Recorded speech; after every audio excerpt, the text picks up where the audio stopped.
Hi everybody, Adam Steele here, mix engineer, reacting once again. Sorry if there's fan noise in the background, but we are just coming out of a heat wave in this country, so I'm drinking water rather than my usual coffee and trying not to die. Today we are tackling another metal song. I asked our Discord and our patrons on Patreon for suggestions, and this is what they came up with. So if you want to have something go on a list that is less heavy, please join up with the Discord and the Patreon and put a request in that will go in the list, and it will be the genre that you like, because this isn't just about how good metal is. This is about breaking it down and listening for different things in a mix, see what we hear, break it down, reverse engineer it. And we are using tools like Reaper and the Brainworks BX Control, Isotopes Ozone, and Waves WLM+. Today's song is Davidian by Machine Head. They exploded onto the scene. This was track 1 of the first album. You hit play, this hit you like a tank. And last week's was a Within Temptation song, which was very different in terms of sound, low end, volume. So let's have a listen from the top and see what we hear, starting with the crazy drum fill.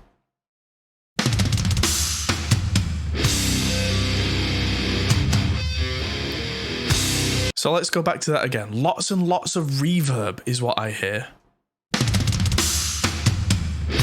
And very open toms that are not very heavily gated, so they go, especially the floor tom goes.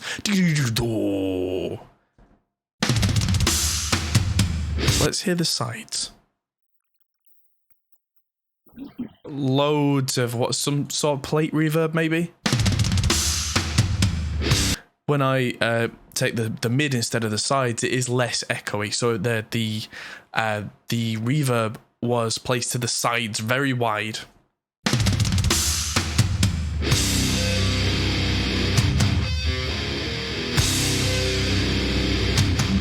And two completely different guitar parts here. If we solo the left,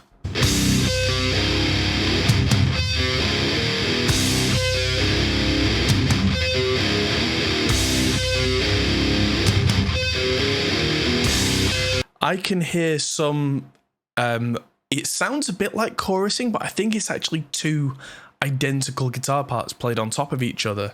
And the reason I suspect that is because there are slight bits, especially on this second time that the harmonics come in, where I can hear slight inconsistency, humanness, where the ding-dong is slightly different.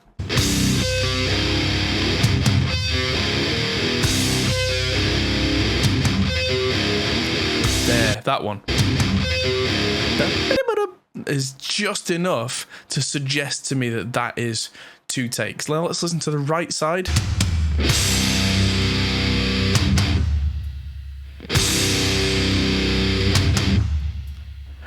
Nothing but a big open chord, and then the with lots of delay and ring on that tom. Again, yeah, very open tom sound, and together they give this massive stereo image.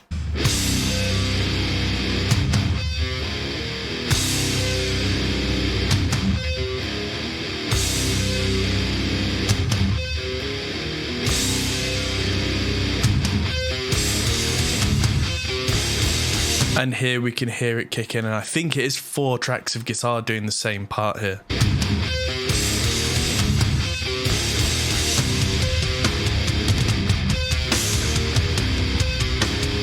If we just solo the sides.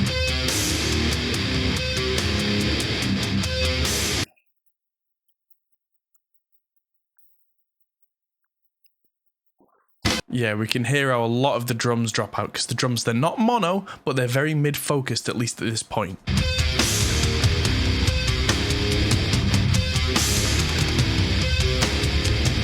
That snare is very high-pitched and is cutting right through. Let's see if we can find that core frequency.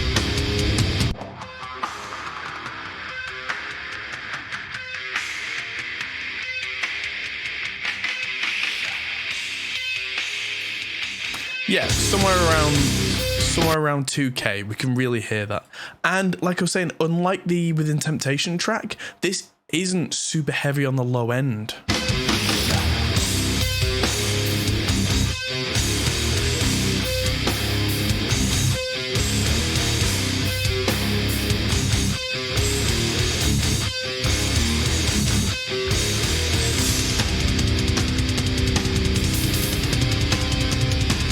And we can really hear when it breaks into this section that the kick drums especially don't have a big, long, resonant boom to them, which is particularly important when you get into this kind of speed.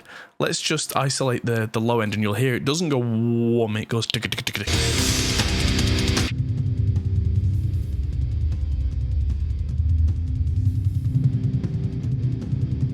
there. Around 120 hertz, so you can hear a very definite.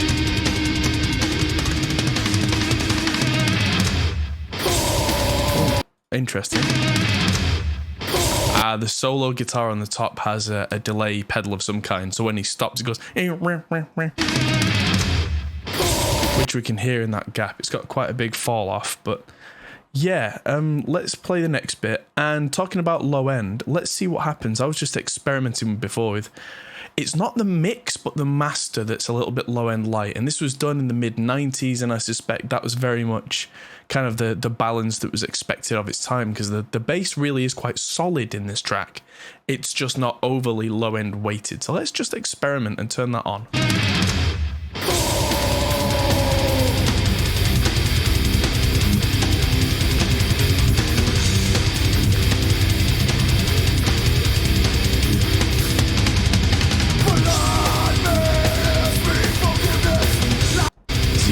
See, with the big low end bump and a dB of maximizing just to stop it from clipping all to hell, that's still not as loud and as low end heavy as the Within Temptation track that we did previously.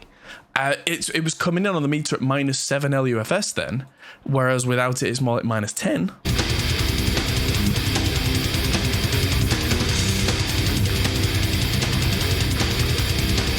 Alright, -9, which is still quite loud, but it's not the -6 and -5 that we were getting Within Temptation.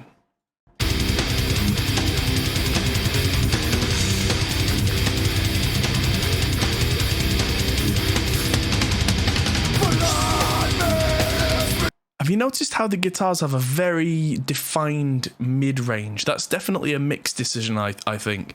That's an EQ choice where it sounds like the mids have been pushed very much.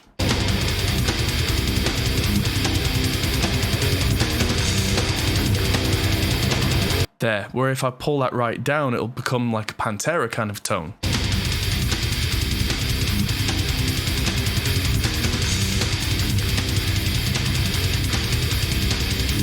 Take that back out.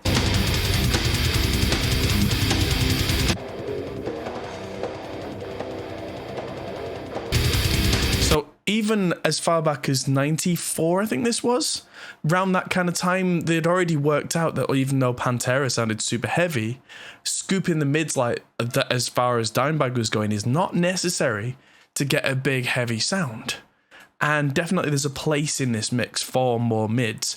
I believe it was PV5150s that they were using, which have a relatively scooped mid-tone to them anyway, but not overly so if you don't dial them in that way.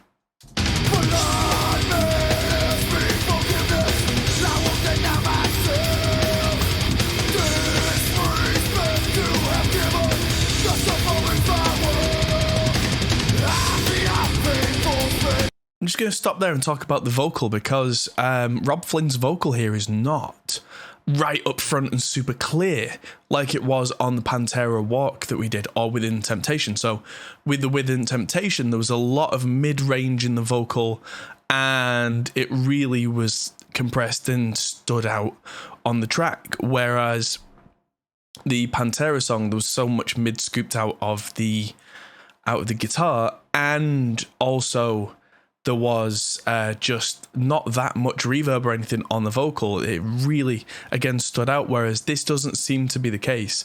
Let's hit the sides and listen to that. I'm pretty sure there's quite a lot of reverb on this vocal.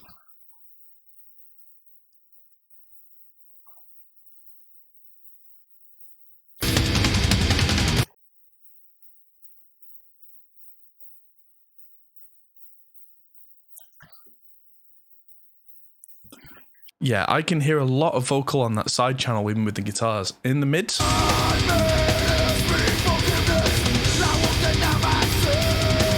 much clearer. So I'm just going to experiment here for a second and turn this ozone into a mid-side EQ. And first thing I'm going to do is go to the sides and find that big mid thing on the guitars and just take it down, just on the guitars on the sides.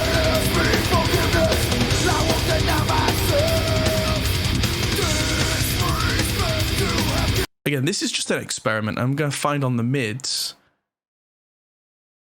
Oh, are these linked? They are. So, I don't want that on the mids, only on the side.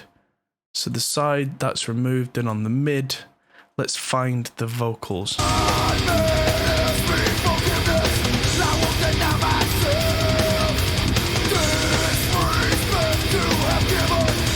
I mean, I know this seems kind of sacrilegious, but this is just an experiment to see what would happen. Suddenly I brought the vocal right to the front just by scooping a little on the guitars and pushing the mids where the snare and bass and everything is too.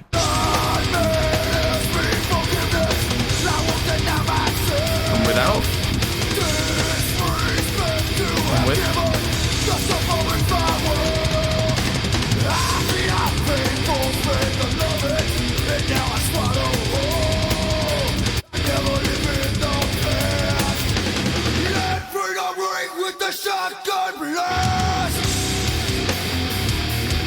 Now there's something really interesting that's worth talking about from a mix perspective.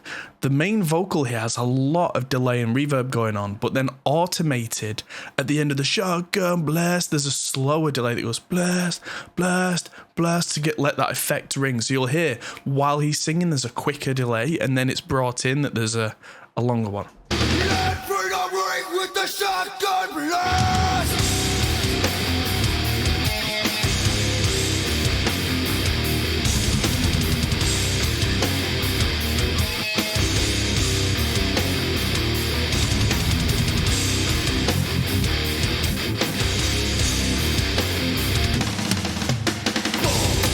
Oh, that drum fill there is a really good example of how much reverb is on the snare and the toms. Listen to every hit and listen to the...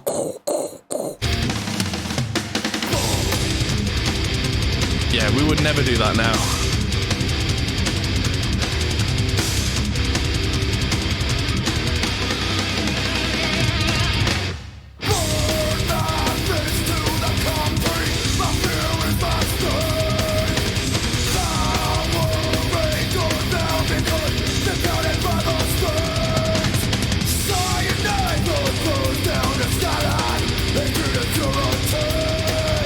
Interestingly, I was talking about in the previous video within Temptation with the more modern metal mix, how the overheads are a lot lower than they used to be.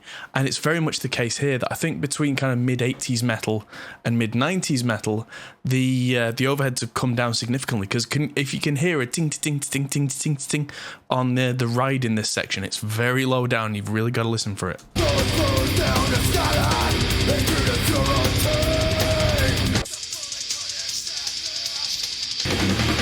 Freedom ring with the shotgun blast.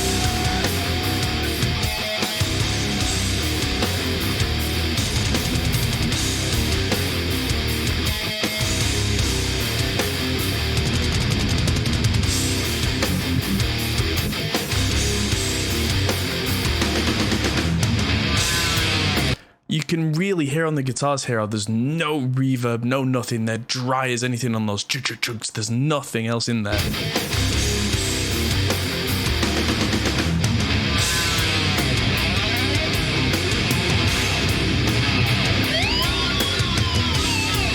And then this is another Dimebag and Eddie Van Halen style thing. There's a solo type thing that comes in here and it's off to one side. Very interesting technique that people aren't doing these days.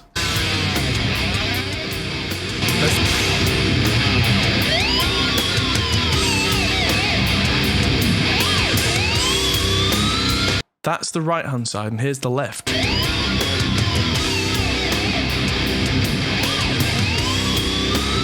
Significantly quieter and with some sort of delay on.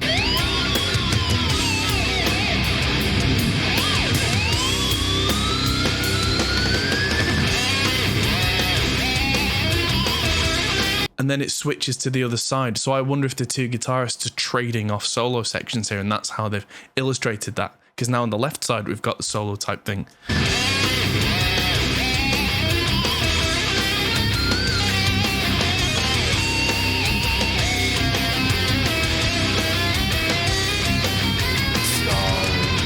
And I'll just pause it there just to mention that up to this point as well in that solo section, on the Pantera stuff and on Van Halen stuff, there was no other guitar in the background. With Machine Head, they've kept the rhythm going, which probably reflects the two guitarists in the band. Even though the rhythm guitar is still at least double tracked on both sides during the solo, that's to fill out the sound.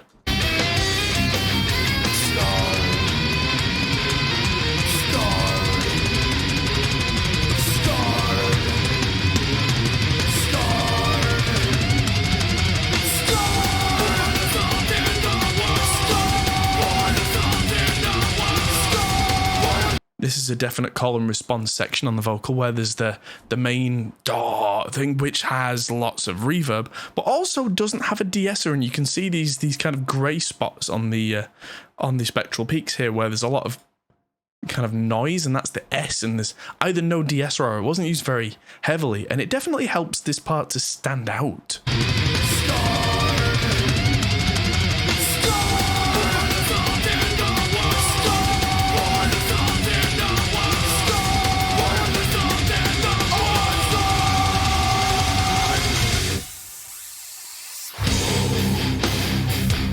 And there's that gap there with what sounds like some sort of heavily processed phased effect.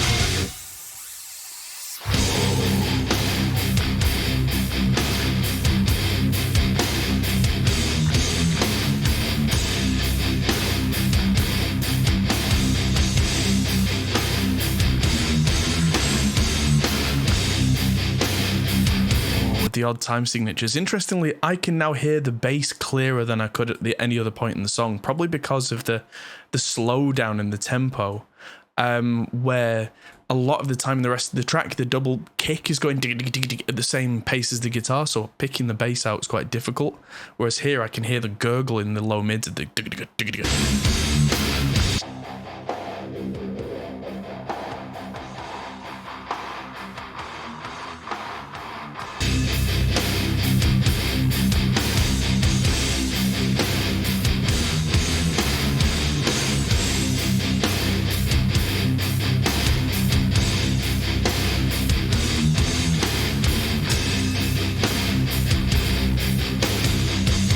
little evil bell, probably a Pantera style callback there.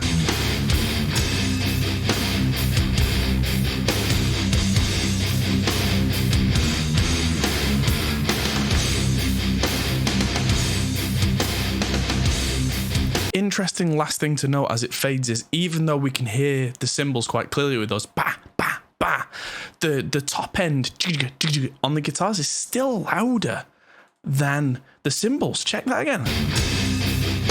That.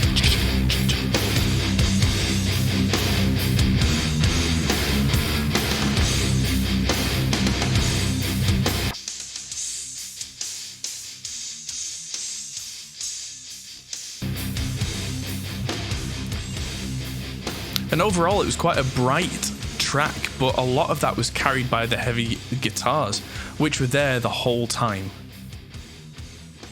And that's a really, really fascinating thing to me, is that a lot of mixes now where they try and get big brightness, they'll push the cymbals brightness and kind of, high past the guitars.